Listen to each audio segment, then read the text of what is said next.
شیطان بہت شیطانی قوتیں رکھتا ہے، لیکن اللہ کے خاص بندے شیطان سے قوی ہیں، طاقتور ہیں۔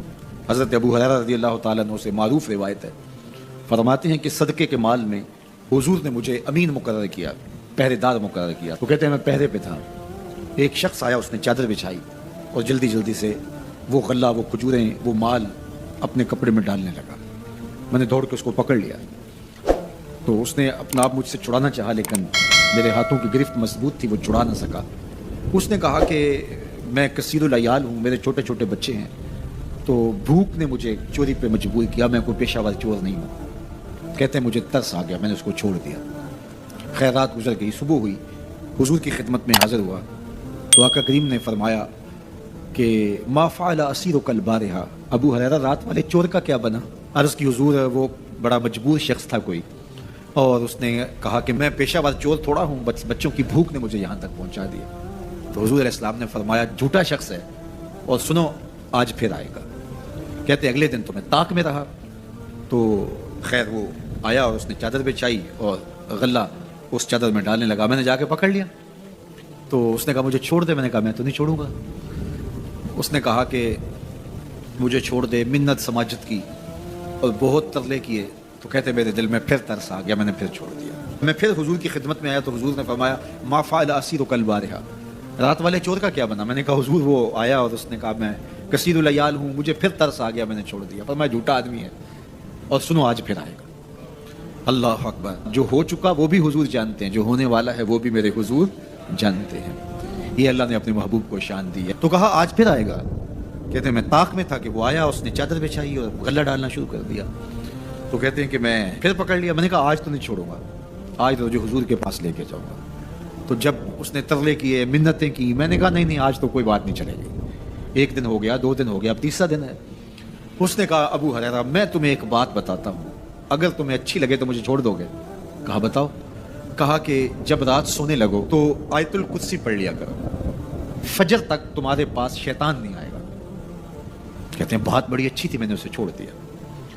حضور کی خدمت میں پہنچا تو پھر فرمایا وہ رات والے چور کا کیا بنا؟ میں نے کہا حضور اس نے مجھے یہ وظیفہ بتایا۔ حضور نے فرمایا بندہ تو جھوٹا ہی تھا لیکن بات سچی بتا گیا۔ اور پھر فرمانے لگے ابو ہریرہ جانتے ہو وہ 3 دن جو آتا رہا وہ کون تھا؟ میں نے کہا اللہ و رسولہ عالم۔ فرمایا وہ خود ہی تو شیطان تھا۔ 3 دن جو آتا رہا وہ خود ہی تو شیطان تھا۔ اب شیطان بڑا تگڑا ہے، لیکن ابو ہریرہ پکڑے تو چھڑا نہیں سکتا۔ یار ابو ہریرہ پکڑے تو شیطان چھڑا نہ سکے، اگر حضرت عمر پکڑ لیں تو یہاں تو آ گیا نا، حضرت عمر کے سامنے تو آنے کی ہمت بھی نہیں کرتا۔ ان الشیطان یفر من ذل عمر، شیطان میرے عمر کے سائے کو دیکھ کے بھی بھاگ جاتا ہے۔ تو شیطان بڑا طاقتور ہے، بڑا قوی صحیح، لیکن اللہ کے مخلص بندوں کے مقابلے میں وہ بہت کمزور ہے۔ اس لیے اس راستے پہ اگر چلنا ہو تو کسی طاقتور کے ساتھ چلیں تاکہ یہ کمزور سمجھ کے حملہ آور نہ ہو جائے۔ تو ہم نماز کے اندر جب کھڑے ہوتے ہیں تو اس وقت اللہ سے سیدھی راہ جو مانگ رہے ہوتے ہیں، تو یہ نہیں مانگ رہے ہوتے کہ سیدھی راہ دکھائی دے۔ ہم دیکھ چکے ہیں حضور کے صدقے سے، تبھی تو کلمہ پڑھا ہے۔ سیدھی راہ دیکھ چکے ہیں تبھی تو وضو کیا ہے۔ سیدھی راہ دیکھ چکے ہیں تبھی تو کانوں تک ہاتھ لگا کے ہاتھ باندھے اس کی حضور کھڑے ہیں اور رخ قبلہ کی جانب کیا ہے۔ دیکھ چکے ہیں، لیکن آج نماز کے اندر ہم یہ کہہ رہے ہیں اہدنا الصراط المستقیم، مالک راہ دیکھ تو چکے ہیں لیکن پہنچنا بڑا مشکل ہے۔ راستے میں شیطان بھی کھڑا ہے، نفس بھی کھڑا ہے، کہیں راستہ خراب نہ ہو جائے، ساری زندگی کی کمائی کہیں لٹ نہ جائے۔ اس لیے اللہ سے مانگا کہ مالک ہم کمزور ہیں، ہمیں کوئی مان نہیں ہے کہ ہم نے راستہ دیکھ لیا تو منزل پہ پہنچ جائیں گے۔ قدم قدم پہ شیطان ہے، نفس موجود ہے، مالک تو دستے قدم بڑھا اور ہمیں منزل تک پہنچا دے۔ اور جب وہ قدم کرے گا تو پھر پہنچتے ہوئے دیر نہیں لگے گی۔ حضرت ابی ملیکہ رضی اللہ تعالیٰ عنہ تابعی ہیں، امام بخاری علیہ رحمہ نے دیگر محدثین نے ان سے روایات لی ہیں۔ فرماتے ہیں میں 30 اصحاب رسول سے ملاقات کی اور ہر ایک کو آخرت کے بارے میں ڈاڈا فکر مند پایا۔ ہر بندہ یہ کہتا تھا میرا خاتمہ ٹھیک ہو جائے۔ یہ کون کہہ رہے ہیں؟ جنہوں نے حضور کو دیکھا۔ آج پیر بھی کہتا ہے بس میرے مرید ہو گئے تم سیدھے جنتی ہو، اور مرید بھی کہتا ہے کہ ٹھیک ہے ہمارا پیر بڑا اونچا میں لے جائے گا۔ اللہ اکبر! حضور سے بڑا پیر کوئی نہیں، صحابہ سے بڑا مرید کوئی نہیں۔ 30 اصحاب سے ملا ہوں، 30 کے 30 ہی ڈرتے تھے ہمارا خاتمہ ٹھیک ہو۔ دیکھو حضرت ابو بکر رضی اللہ تعالیٰ عنہ کو میرے حضور نے کہا نا ابو بکر فی الجنہ، عمر فی الجنہ، عثمان فی الجنہ، علی فی الجنہ، طلحہ فی الجنہ، ان کو جنت کی بشارت دی ہے۔ لیکن صدیق اکبر کیا کہہ رہے ہیں؟ اللہ اکبر. ایک چڑیا کو دیکھ کے اے چڑیا تجھے موج ہے, ایک شاخ سے اڑتی ہے دوسری شاخ پہ بیٹھ جاتی ہے اور تیرا حساب بھی نہیں ہوگا, پھنسے تو ہم ہیں جن کا حساب ہوگا. یہ وہ کہہ رہے ہیں جن کو حضور کی زبان سے یہ لفظ ملے ہیں, ابو بکر فی الجنہ, ابو بکر جنتی. اللہ اکبر. عثمان غنی رضی اللہ تعالیٰ عنہ قبر پہ کھڑے رو رہے ہیں قبرستان میں. تو کسی نے کہا یہاں رو رہے ہو؟ کہا میرے حضور نے کہا تھا کہ آخرت کی پہلی منزل قبر ہے.